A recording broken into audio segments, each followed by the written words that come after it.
الحمد لله نحمده ونستعينه ونستغفره ونؤمن به ونتوكل عليه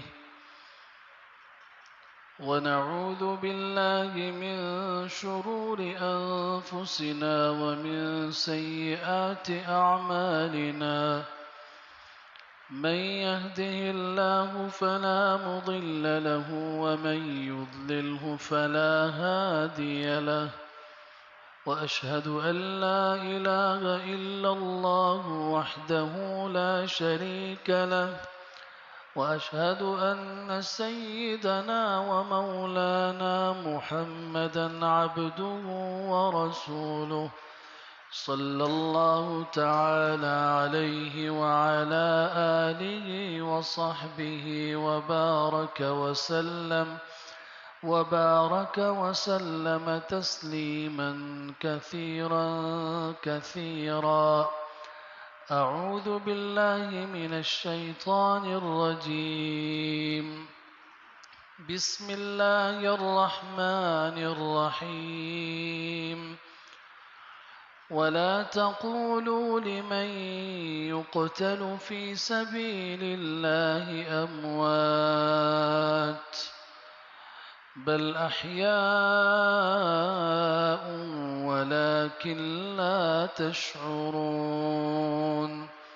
وقال تبارك وتعالى: ولا تحسبن الذين قتلوا في سبيل الله أمواتا بل أحياء عند ربهم يرزقون.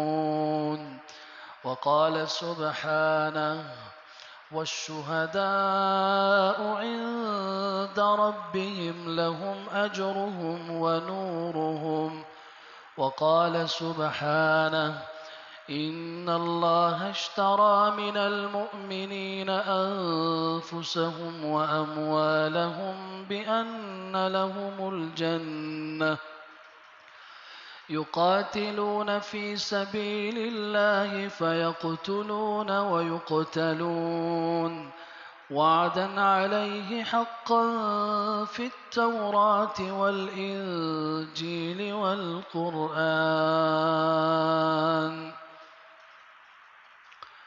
وعن أبي هريرة رضي الله تعالى عنه قال: قال رسول الله صلى الله عليه وسلم: الشهيد لا يشعر من الألم إلا كقرصة النملة. وقال عليه الصلاة والسلام: كفى ببارقة السيوف على رأسهم فتنة. وقال عليه الصلاة والسلام: يبعث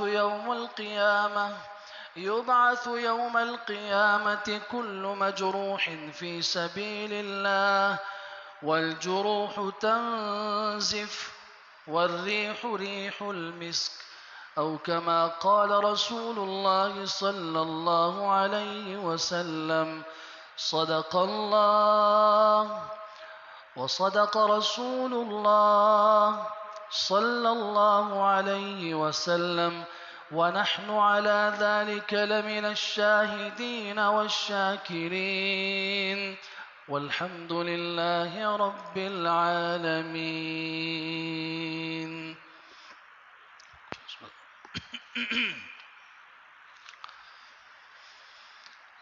قابل صد احترام حضرات،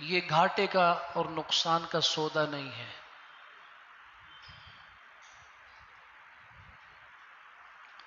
اور تاریخ اسلام اس بات کی گواہ ہے کہ ہمیشہ اپنے دین کی حفاظت کے لیے اہل دین نے اپنی جان بھی دی ہے، اپنا مال بھی دیا ہے اور سب کچھ قربان کیا ہے، اور قربان کرتے وقت بھی اور قربان کرنے کے بعد بھی کوئی ایک بھی پچھتایا نہیں ہے،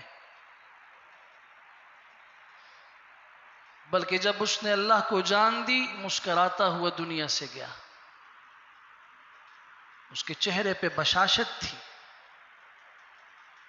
اس کی زبان کے اوپر کوئی افسوس کا جملہ نہیں تھا۔ ابھی محرم الحرام کا مہینہ آنے والا ہے، حضرت حسین رضی اللہ تعالیٰ عنہ کی شہادت کے حوالے سے کچھ لوگ آپ کو روتے ہوئے نظر آئیں گے، رلاتے ہوئے نظر آئیں گے، ماتم کرتے ہوئے نظر آئیں گے۔ میں لمبی تفصیل میں نہیں جانا چاہتا، صرف اس لیے عرض کرنا چاہتا ہوں کہ شہادت ہے کیا؟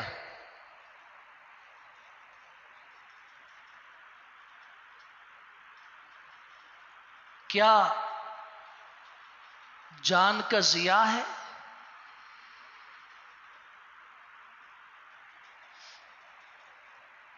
کیا یہ کوئی عیب کی بات ہے؟ کیا اس میں کوئی شرم ہے، کوئی عار ہے، کوئی خرابی ہے، کوئی نقصان ہے؟ ایک سمجھنے والوں نے اسے نقصان سمجھا تو رونا شروع کر دیا۔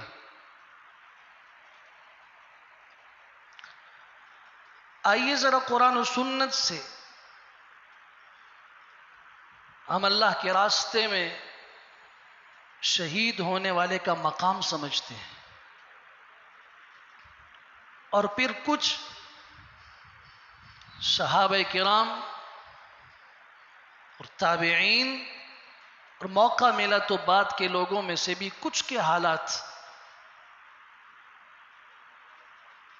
جن کی شہادت کی وقت کیا کیفیات تھی۔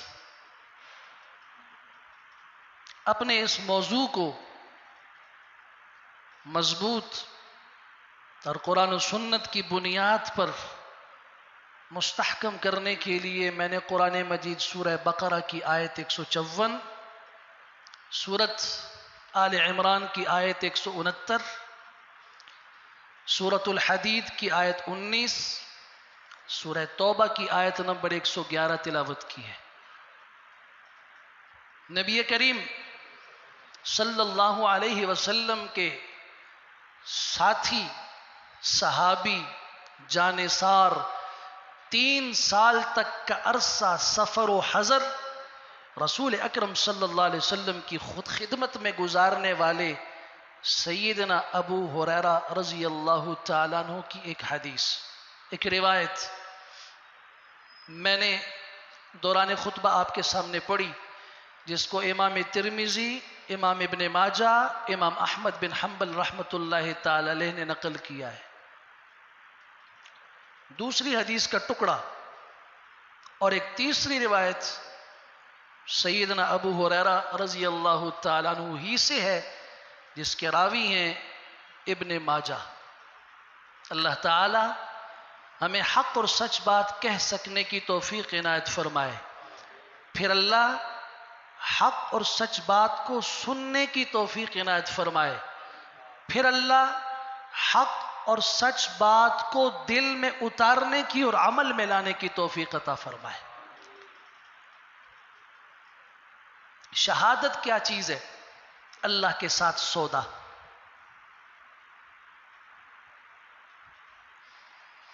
اپنی جان کا سودا اللہ کے ساتھ۔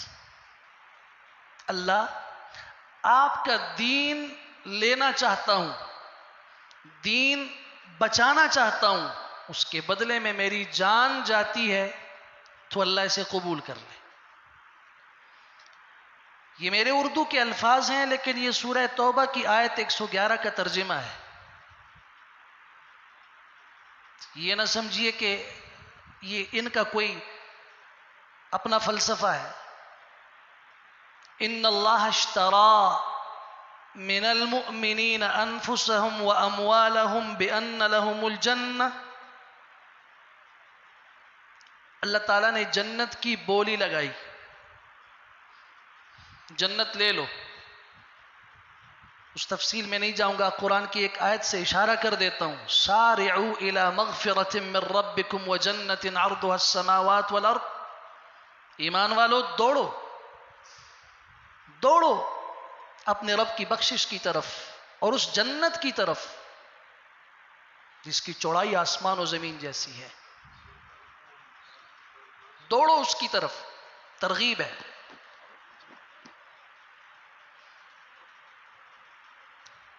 اللہ نے اس جنت کی بولی لگائی. جنت کی طرف دوڑو، جنت لو، جنت حاصل کرو. اللہ اس کی قیمت کیا ہے؟ فرمایا اس کی قیمت تمہاری جان بھی ہو سکتی ہے، تمہارا مال بھی ہو سکتا ہے، اور تمہارا سب کچھ ہو سکتا ہے. اہل ایمان نے کہا پھر اللہ ہم آپ کے اس سودے کو لینے کے لیے تیار ہیں. جنت رب کی رضا کا نام ہے.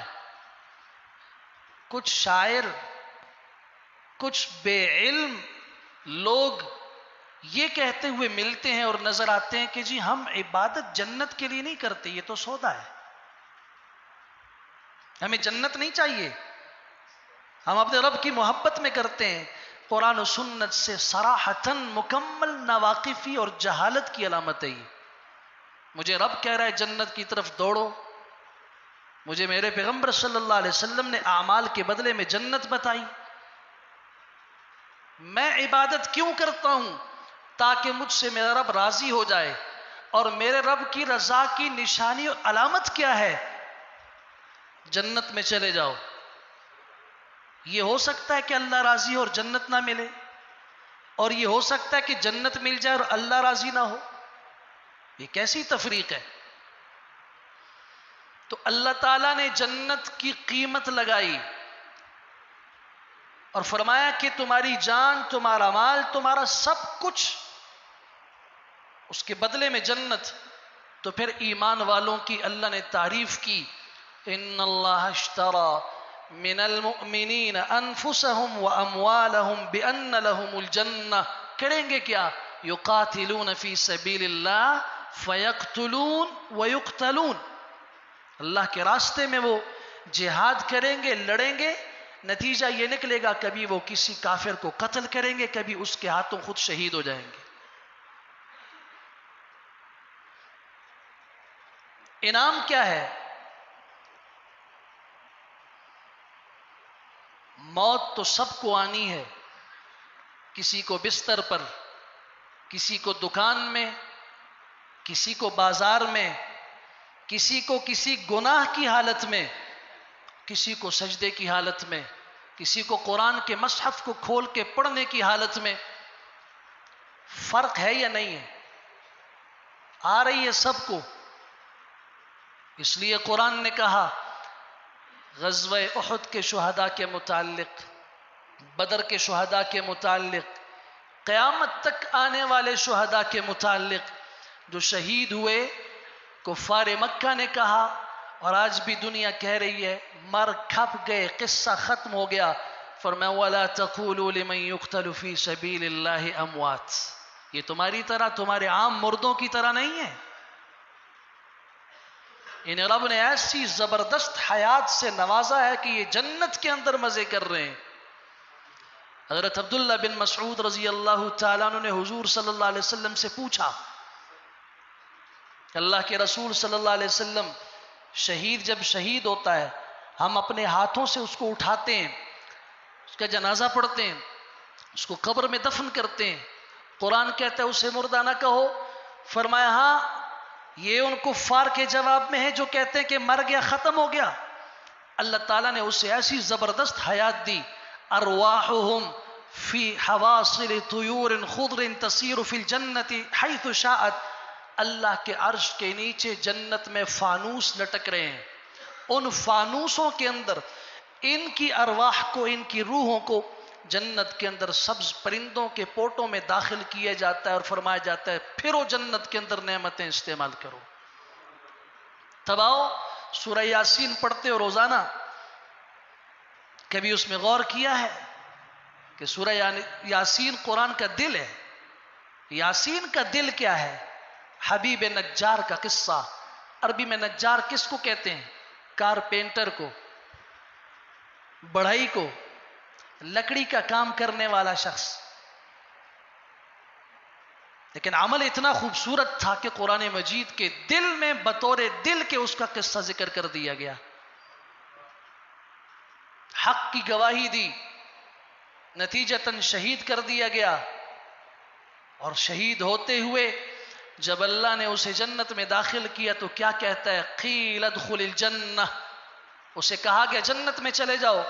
قال یا لیت قومی یعلمون، کاش کہ میری قوم کو پتہ ہوتا، بما غفر لی ربی، جس وجہ سے میرے رب نے میری مغفرت فرمائی، وجعلنی من المکرمین، اور اللہ نے مجھے عزت والا بنایا، کاش میری قوم کو بھی پتہ ہوتا۔ وہ کیا وجہ تھی؟ اللہ کے دین کے لیے اپنی جان کو پیش کر دینا۔ مجھے بتاؤ یہ سودا گھاٹے کا ہوا؟ حبیب نجار کو نقصان ہوا، موت تو آنی تھی، لیکن ایسی حالت میں آئی، ایسی خوبصورت طریقے سے آئی کہ قرآن مجید کے اندر اس کا تذکرہ کر دیا گیا۔ اس لیے مسلمانوں کے ہاں شہادت کوئی عیب نہیں ہے، قابل فخر ہے۔ حضرت حمزہ رضی اللہ تعالیٰ عنہ احد کے اندر شہید کیے گئے، بدلے میں لالچ دی گئی کہ اگر تم حمزہ کو قتل کرو گے تو اس کے بدلے میں تمہیں آزاد کر دیں گے۔ آزادی بہت بڑی نعمت ہے۔ حضرت حمزہ رضی اللہ عنہ کا پاؤں تھوڑا سا پھسلا، پیٹ کے اوپر سے، سینے کے اوپر سے جو زرہ تھی وہ ہٹ گئی، اور وحشی انتظار میں تھا، فوراً اس نے حملہ کیا، حضرت شہید ہوئے، آقا کی طرف دوڑے، آ جاؤ آ جاؤ میں نے آپ کا کام کر دیا۔ انہوں نے آ کے جسم کے 17 ٹکڑے کیے۔ اب سیرت کی کتابیں پڑھیں، ان کے اعضاء کو کاٹ کے ان کا ہار بنایا گیا۔ غصے ٹھنڈا نہیں ہوا، آپ کا کلیجہ نکال کے اس کو کچا چبا کے اس کو تھوک دیا گیا۔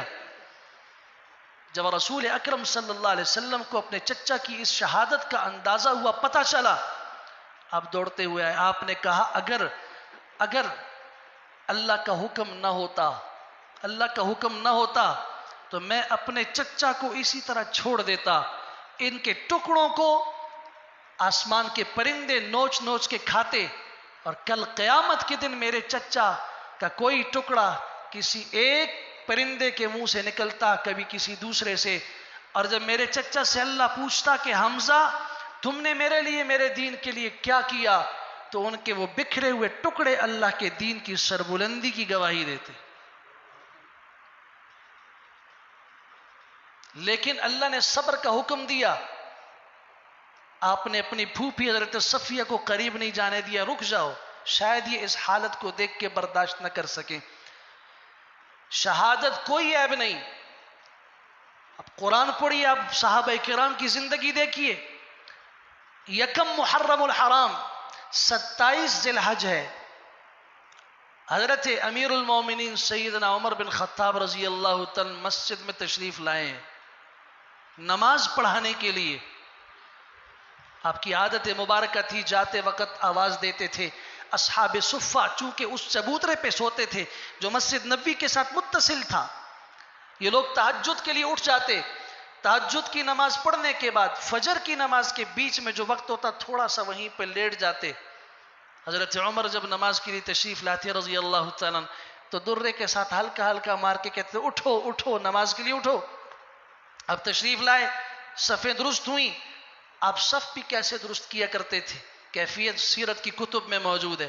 ہاتھ کے اندر درہ ہوتا تھا، ہر صف میں ایک شخص کو مقرر کیا ہوتا تھا کہ وہ صف کو سیدھا کرے. جہاں دیکھتے تھے یوں مڑ کے، کہیں صف کے اندر ٹیڑھا پن ہے تو جا کے وہاں پہ یوں درے سے مار دیا کرتے تھے. نماز کے لیے کھڑے ہوئے، اللہ اکبر تکبیر تحریمہ کہی. بعض روایات کے مطابق سورہ فاتحہ کی تلاوت شروع کی، بعض میں نہیں. ابھی آپ خاموش تھے کہ ایک دشمن جو اس انتظار میں تھا آگے بڑھ کے اس نے حضرت کے اوپر خنجر سے حملہ کیا. وہ زہر آلود تھا. حضرت گرے. عبد الرحمن ابن عوف رضی اللہ عنہ پیچھے کھڑے تھے، ان کو اشارہ کیا، وہ آگے آئے، انہوں نے نماز مختصر کر کے مکمل کی. یہ شخص بھاگنے لگا. بھاگتے وقت صحابہ نے جب اس کو پکڑنے کی کوشش کی ہے تو اس بھگدڑ میں 13 آدمی زخمی ہوئے، 7 ان کے اندر شہید ہو گئے. یہ پکڑا گیا بعد میں، کوئی عیب نہیں. امیر المومنین جب ہوش میں آئے انہوں نے پوچھا کہ میرے اوپر حملہ کس نے کیا؟ بتایا گیا کہ ابو لؤلؤ فیروز نے. آپ نے فرمایا الحمدللہ کہ میرے اوپر حملہ کرنے والا کوئی مسلمان نہیں تھا، مجوسی تھا، مشرک تھا. کوئی عیب نہیں.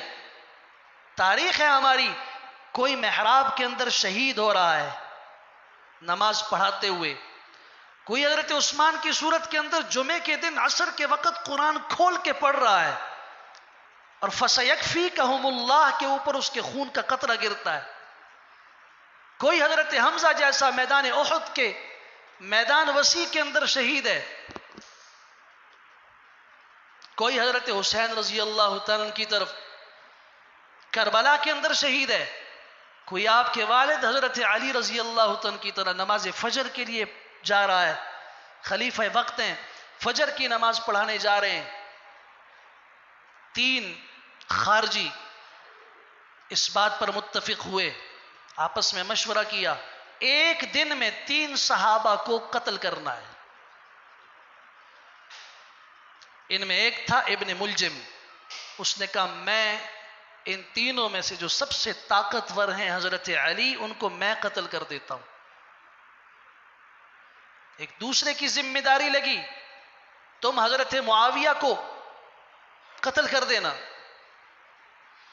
تیسرے کی ذمہ داری لگی، حضرت عمرو بن عاص رضی اللہ عنہ کو تم نے قتل کرنا ہے. ایک دن میں نماز فجر کی آذانیں ہوئی، حضرت علی رضی اللہ عنہ فجر کی نماز پڑھانے نکلے، تاک میں بیٹھا ہوا ابن ملجم نکلا، اس نے حملہ کر دیا. 3 دن کے بعد حضرت کی شہادت ہوئی ہے. اور میں یہاں آپ سے کہنا چاہوں گا کبھی تاریخ صحابہ پڑھا کریں، تاریخ اسلام پڑھیں کبھی.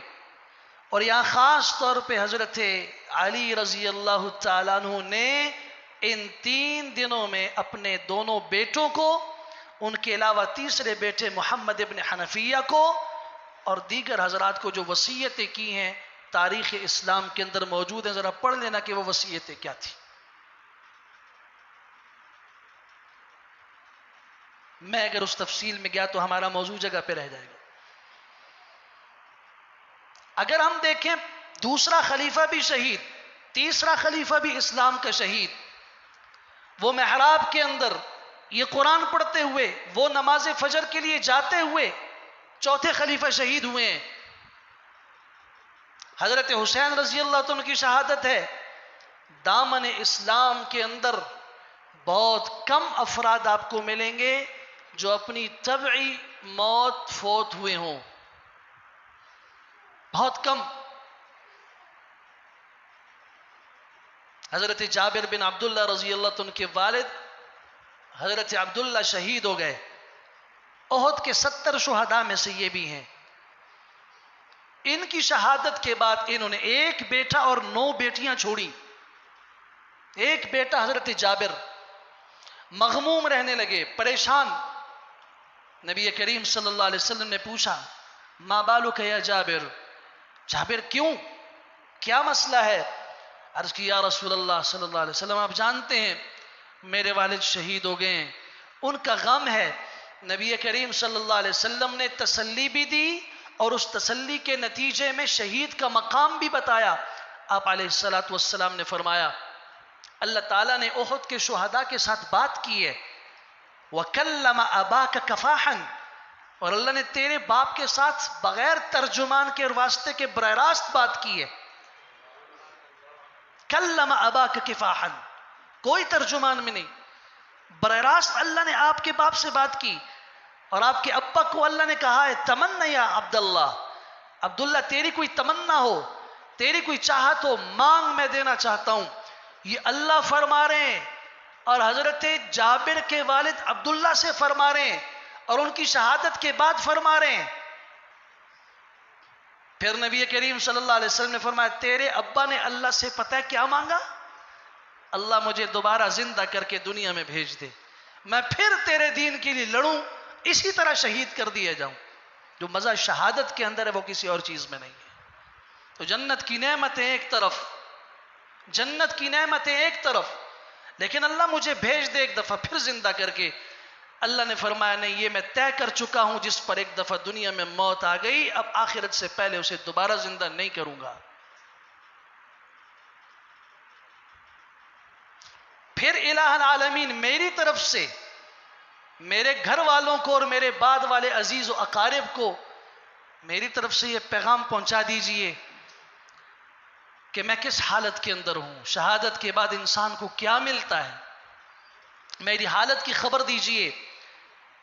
تو قرآن مجید سورت آل عمران کی آیت 169، 70، 171 یہ آیتیں نازل ہوئیں. وَلَا تَحْسَبَنَّ الَّذِينَ قُتِلُوا فِي سَبِيلِ اللَّهِ أَمْوَاتًا بَلْ أَحْيَاءٌ عِنْدَ رَبِّهِمْ يُرْزَقُونَ. انہیں رب کے ہاں سے رزق ملتا ہے، وہ اللہ کے ہاں اللہ کے مہمان ہیں، اللہ کی جنتوں میں. تم تو سمجھے کہ ختم ہو گئے ہیں. رسول اکرم صلی اللہ علیہ وسلم نے فرمایا، سیدنا ابو ہریرہ رضی اللہ عنہ کی روایت ہے، ابن ماجہ، نسائی، مسند احمد ابن حنبل، سنن ترمذی، سب میں ہے کہ تمہیں شہید جو تڑپتا ہوا نظر آتا ہے، حضور اقدس صلی اللہ علیہ وسلم نے فرمایا شہید لا يشعر من الالم الا كقرصة نملہ، شہید کو اتنی بھی تکلیف نہیں ہوتی جتنی تم میں سے کسی کو چونٹی کے کاٹنے سے ہوتی ہے. پھر یہاں میں کہا کرتا ہوں ہمیشہ، سوال ذہن میں ابھرتا ہے پھر شہید تڑپتا کیوں ہے خون کے اندر جب اس کو تکلیف نہیں ہوتی؟ تو اللہ کے حبیب صلی اللہ علیہ وسلم نے فرما دیا، صحیح حدیث سے ثابت ہے، ہمارا ایمان ہے اس پر. لیکن بعض لوگ عقل پرست ہوتے ہیں، نہیں جی بات کوئی ہضم نہیں ہو رہی تو میں ہضم بھی کروا دیتا ہوں. سورہ یوسف کا کبھی مطالعہ کیا ہو یا سنا ہو؟ جس وقت یوسف علیہ السلام کو جیل میں ڈالا گیا اور زلیخا کو مصر کی عورتوں نے تانا دیا، اپنے ایک غلام کے اوپر فریفتہ ہو گئی ہے، اسے کوئی آزاد، کوئی بادشاہ، کوئی وزیر نہیں ملا، یوسف جیسے غلام پر.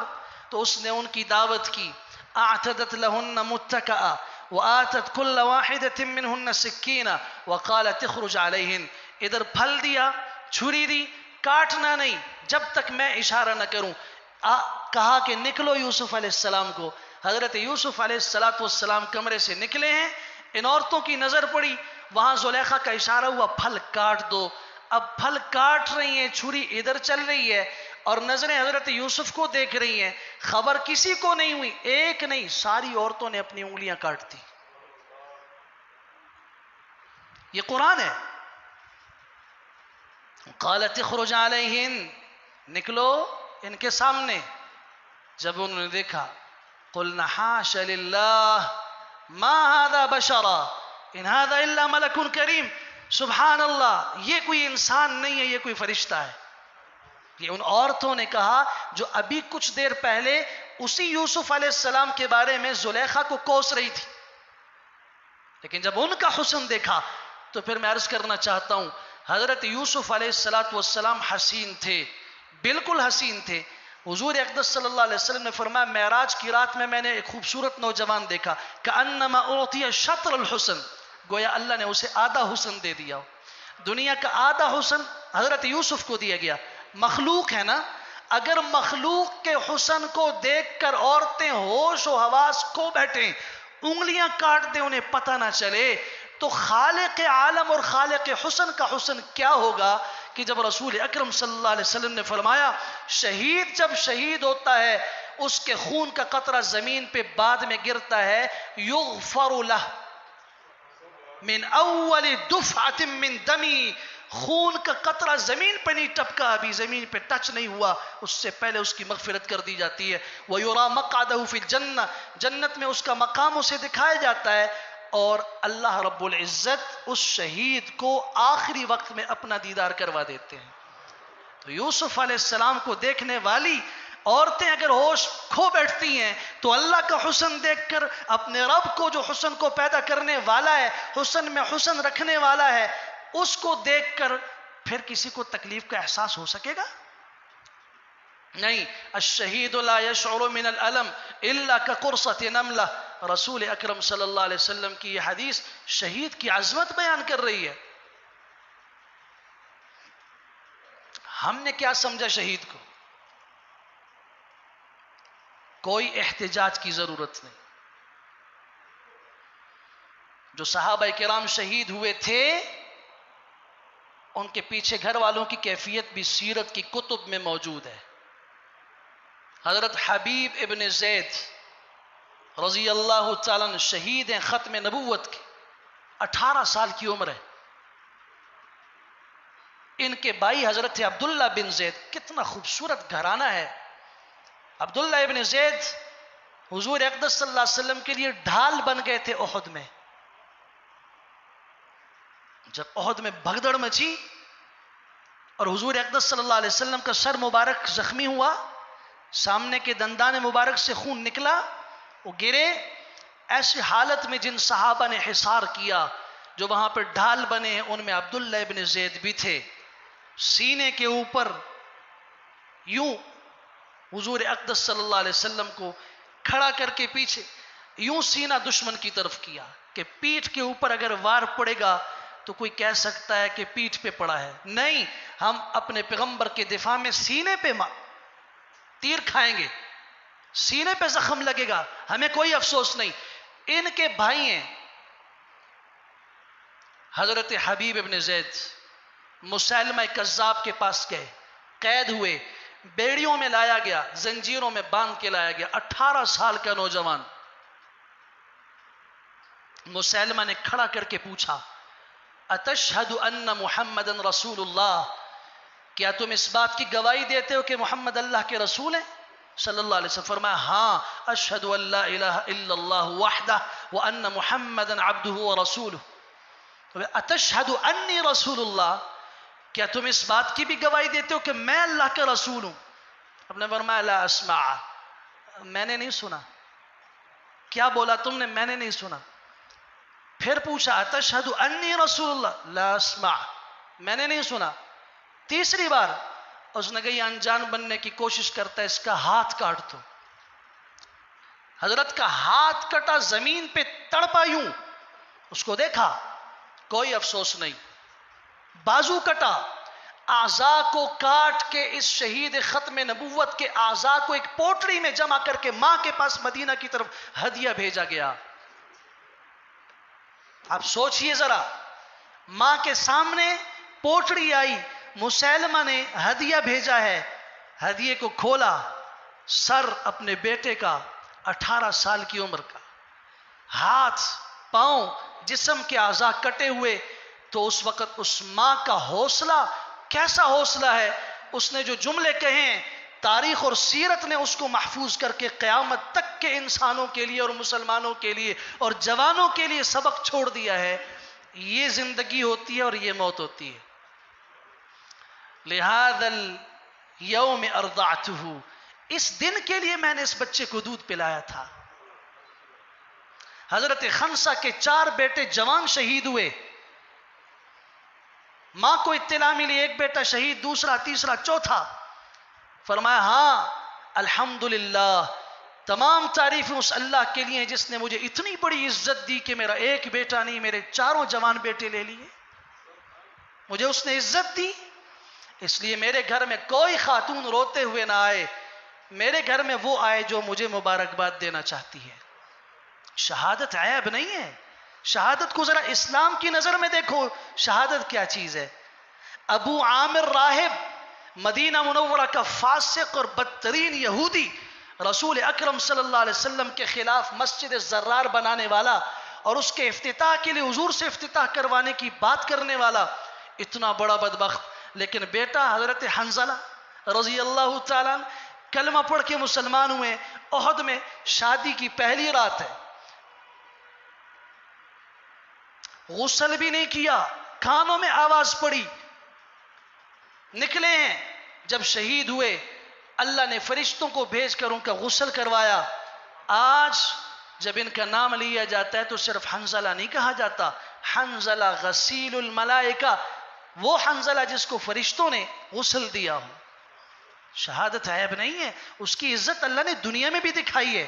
آخرت میں کیا ہوگا؟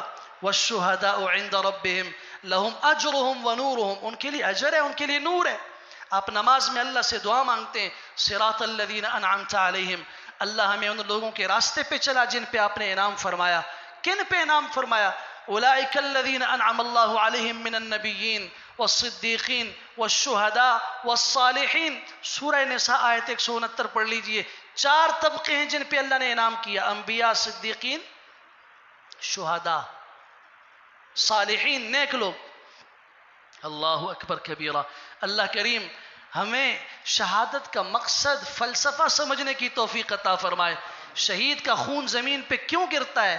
تاکہ میری جان اتنی قیمتی نہیں ہے جتنا اللہ کا دین قیمتی ہے۔ دین کا جھنڈا بلند رہے، میں رہوں نہ رہوں، میری اولاد رہے نہ رہے، میرا گھر بار رہے نہ رہے، بس اللہ کا دین بلند رہے۔ یہی مقصد انبیاء کی بعثت کا بھی ہے۔ یہی مقصد انسان جب در بدر ٹھوکریں کھا کے علم کے حصول کے لیے نکلتا ہے، اس کا مقصد کیا ہوتا ہے؟ میں اس دین کو حاصل کروں جس دین کے لیے کبھی میرے پیغمبر نے مکے میں مارے کھائیں، کبھی طائف کے اندر کھائیں، کبھی مدینہ کی زندگی میں زہر کھلایا گیا۔ جتنی محنتیں ہیں ان کے پیچھے یہی فلسفہ موجود ہے۔ اللہ کریم سمجھنے کی توفیق عنایت فرمائے۔ حضرت عمر رضی اللہ تعالیٰ عنہ فرمایا کرتے تھے دعا میں، اللہم ارزقنی شہادتا فی سبیلک وفی بلد حبیبک، الہ العالمین اپنے راستے کی شہادت عنایت فرما اور اپنے پیغمبر کے شہر کے اندر عنایت فرما۔